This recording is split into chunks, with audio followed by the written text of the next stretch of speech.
Hello. स्वागत है आप सबका स्मार्ट डेली जीके में। आज हम पढ़ेंगे भारत का इतिहास। तो भारत के इतिहास में हम अलग अलग टॉपिक से इस टॉपिक को क्लियर करेंगे। जहाँ पर हमारा पहला टॉपिक है प्राचीन भारत। तो प्राचीन भारत के हमने सिर्फ एक ही टॉपिक के 50 क्वेश्चन आपको लोगों के लिए लेके आए हैं। और ऐसा वीडियो आपको पूरे यूट्यूब पर कहीं पर भी नहीं मिलेगा, जहाँ पर हर टॉपिक के लिए डिफरेंट डिफरेंट टाइप के जो सारे वही क्वेश्चन जो एग्ज़ाम में आए हुए हैं उसका एक कलेक्शन नहीं मिलेगा। तो चलिए शुरू करते हैं वीडियो को। फर्स्ट क्वेश्चन है, हड़प्पा सभ्यता का सर्वाधिक मान्यता प्राप्त काल है। तो जो हड़प्पा सभ्यता है उसका सर्वाधिक मान्यता प्राप्त काल कौन सा है? वो है 2025 ईसा पूर्व से 1750 ईसा पूर्व। ठीक है। इसके बाद नेक्स्ट है, सिंधु घाटी की सभ्यता निम्नलिखित में से किस सभ्यता के समकालीन नहीं है? तो सिंधु घाटी की जो सभ्यता है वो ग्रीक की सभ्यता के समकालीन नहीं है। नेक्स्ट क्वेश्चन है, सिंधु घाटी की सभ्यता कहाँ तक विस्तृत थी? तो ये पंजाब, राजस्थान, गुजरात, उत्तर प्रदेश, हरियाणा, सिंध और बलूचिस्तान तक स्थित थी। नेक्स्ट क्वेश्चन है, सिंधु घाटी सभ्यता घोड़े के अवशेष कहाँ मिलते हैं? तो जो सिंधु घाटी सभ्यता है उसमें घोड़े के अवशेष सुरकोटदा में मिलते हैं। नेक्स्ट क्वेश्चन है, सिंधु घाटी स्थल कालीबंगन किस प्रदेश में है? तो ये जो कालीबंगन है ये राजस्थान में स्थित है। और जो आपको जितने भी इंपॉर्टेंट क्वेश्चन है ये किस एग्ज़ाम में आए हुए हैं वो सारे मैंने नीचे लिखे हुए हैं आपके लिए। तो ये सारे वही क्वेश्चन है, या तो इम्पोर्टेंट हैं बहुत ज़्यादा या किसी न किसी एग्ज़ाम में आए हुए हैं। अगला क्वेश्चन है, निम्नलिखित में से किस पदार्थ का उपयोग हड़प्पा काल की मोहरों मुद्राओं को निर्माण में मुख्य रूप से किया गया था? तो सेल खड़ी जो होती है उसका उपयोग किया गया था। और ये काफ़ी इंपॉर्टेंट क्वेश्चन है, काफ़ी बार एग्जाम में आया हुआ है। अगला क्वेश्चन है, हड़प्पा सभ्यता किस युग की थी? तो ये सभ्यता कांस्य युग की थी। अगला क्वेश्चन है, सिंधु घाटी सभ्यता के लोगों का मुख्य व्यवसाय क्या था? तो इनका मुख्य व्यवसाय था व्यापार करना। नेक्स्ट क्वेश्चन है, हड़प्पा सभ्यता का निवासी थे। तो हड़प्पा सभ्यता है जो उसके निवासी कौन थे? शहरी निवासी थे वो लोग। अगला क्वेश्चन है, सिंधु सभ्यता के घर किसके बनाए जाते थे? तो सिंधु घाटी सभ्यता जो थी उसके घर ईंटों से बनाए जाते थे। और ये आरआरबी टेक्नीशियन 2004 में भी आया हुआ क्वेश्चन है। नेक्स्ट क्वेश्चन है 11, हड़प्पावासी किस वस्तु के उत्पादन में सर्वप्रथम थे? ये कपास के उत्पादन में सर्वप्रथम थे। क्वेश्चन नंबर 12, निम्नलिखित विद्वानों में से हड़प्पा सभ्यता का सर्वप्रथम खोजकर्ता कौन था? तो जो दयाराम साहनी थे ये हड़प्पा सभ्यता के खोजकर्ता थे। तो ये दयाराम साहनी का नाम जो है काफ़ी बार एग्जाम में आया हुआ है। तो ये भी एक बहुत इंपॉर्टेंट क्वेश्चन हो जाता है।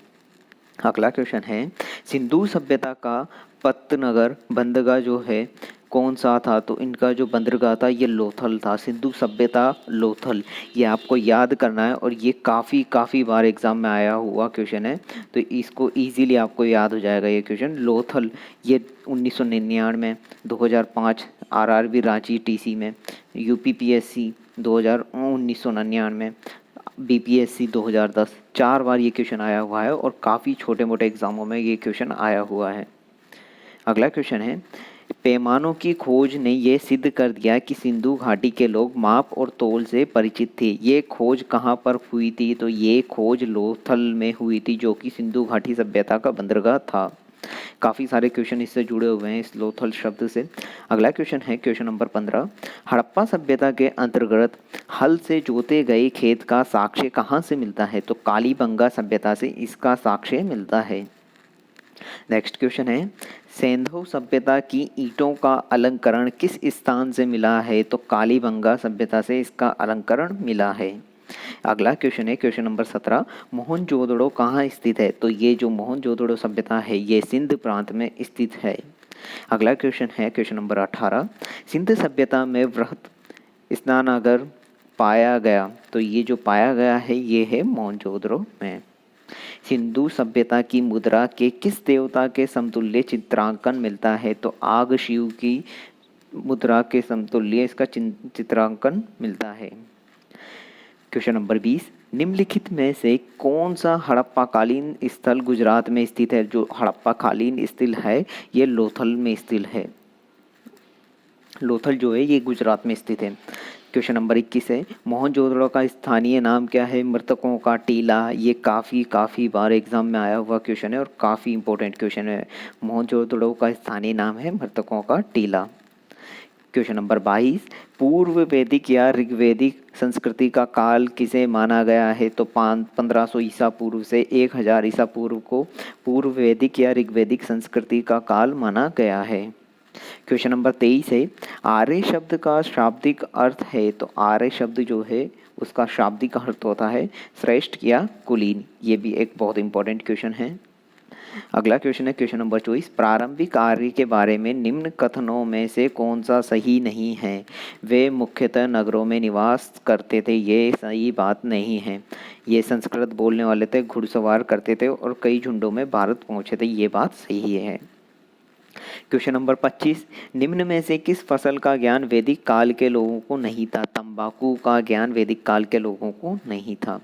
क्वेश्चन नंबर 36 है, उत्तर वैदिक काल के देव विरोधी और ब्राह्मण विरोधी धार्मिक अध्यापकों को किस नाम से जाना जाता था? तो इनको जाना जाता था श्रमण। क्वेश्चन नंबर 27 है, वैदिक गणित का महत्वपूर्ण अंग है? शुल्ब सूत्र। क्वेश्चन नंबर 28 है, किस वेद में प्राचीन वैदिक युग की संस्कृति के बारे में सूचना दी गई है? तो ऋग्वेद में इसकी सूचना दी गई है। अगला क्वेश्चन है क्वेश्चन नंबर 29, भारत का राज्य चिन्ह में प्रयुक्त होने वाले शब्द सत्यमेव जयते किस उपनिषद से लिया गया है? तो मुंडक उपनिषद से इसको लिया गया है। काफ़ी इम्पोर्टेंट क्वेश्चन है, काफ़ी बार एग्जाम में आया हुआ क्वेश्चन है ये। क्वेश्चन नंबर 30, ऋग्वैदिक आर्यों का मुख्य व्यवसाय क्या था? तो इनका मुख्य व्यवसाय था पशुपालन करना। क्वेश्चन नंबर 31, भारतीय संगीत का आदि ग्रंथ कहा जाता है? तो सामवेद जो है इसको भारतीय संगीत का आदि ग्रंथ कहा जाता है। ये भी बहुत इंपॉर्टेंट क्वेश्चन है, आरआरबी मुंबई सीसी 2005 में आया हुआ है। क्वेश्चन नंबर 32 है, प्रथम विधि निर्माता कौन थे? तो प्रथम विधि निर्माता जो हैं वो मनु थे। अगला क्वेश्चन है क्वेश्चन नंबर 33, कृष्ण भक्ति का प्रथम और प्रधान ग्रंथ है? तो कृष्ण भक्ति का प्रथम और प्रधान ग्रंथ वो है श्रीमद् भगवत गीता। क्वेश्चन नंबर 34 है, ऋग्वेद में संपत्ति का प्रमुख रूप क्या है? तो संपत्ति का प्रमुख रूप है गोधन। क्वेश्चन नंबर 35 है, ऋग्वेद के किस मंडल से शूद्र का उल्लेख पहली बार मिलता है? तो 10वें मंडल से इसका उल्लेख पहली बार मिलता है। क्वेश्चन नंबर 36 है, पुराणों की संख्या कितनी है? तो जो पुराण हैं उनकी संख्या है 18। क्वेश्चन नंबर 37 है, वैदिक धर्मों का मुख्य लक्षण इनमें से किसकी उपासना थी? तो प्रकृति की उपासना इसका मुख्य लक्षण थी। क्वेश्चन नंबर 38 है, किस देवता के लिए ऋग्वेद में पुरंदर शब्द का प्रयोग किया गया है? तो इंद्र देवता के लिए ये शब्द प्रयोग किया गया है। क्वेश्चन नंबर 39 है, शुल्ब सूत्र किस विषय से संबंधित पुस्तक है? तो ये ज्यामिति से संबंधित पुस्तक है। क्वेश्चन नंबर 40 है, अस्तोमा सद्गमे तमसोमा ज्योतिर्गमे मृत्योमा अमृतगमे कहाँ से लिया गया है? तो ये उपनिषद से लिया गया है। क्वेश्चन नंबर 41 है, आर्य भारत में बाहर से आए और कहाँ सर्वप्रथम कहाँ बसे? तो ये बसे पंजाब में। क्वेश्चन नंबर 42 है, आरंभिक वैदिक साहित्य में सर्वाधिक वर्णित नदी है? तो ये जो वर्णित नदी है वो है सिंधु नदी। उपनिषद काल में राजा अश्वपति शासक थे के आत्मध्यान ज्ञान के विषय में नचिकेता और यम का संवाद किस उपनिषद में प्राप्त होता है? तो कठोपनिषद में इसका प्राप्त होता है।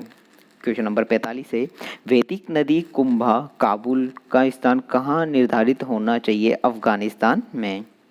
क्वेश्चन नंबर 46 है, कपिल मुनि द्वारा प्रतिपादित दार्शनिक प्रणाली है? तो सांख्य प्रणाली एक दार्शनिक प्रणाली है। क्वेश्चन नंबर 47 है, भारत के किस स्थल की खुदाई से लोहे धातु का प्रचलन और प्राचीनतम प्रमाण मिले हैं? तो ये मिले हैं अतरंजी खेड़ा में। क्वेश्चन नंबर 48 है, निम्नलिखित में किसका संकलन ऋग्वेद का आधारित है? तो सामवेद जो है उसका संकलन ऋग्वेद पर आधारित है। क्वेश्चन नंबर 49 है, निम्नांकित में कौन प्रस्थानत्रय में शामिल नहीं है? तो जो भागवत है वो इसमें शामिल नहीं है। ये यूपीपीएससी में 1997 में आया हुआ है। लास्ट क्वेश्चन है, क्रम का सिद्धांत संबंधित है।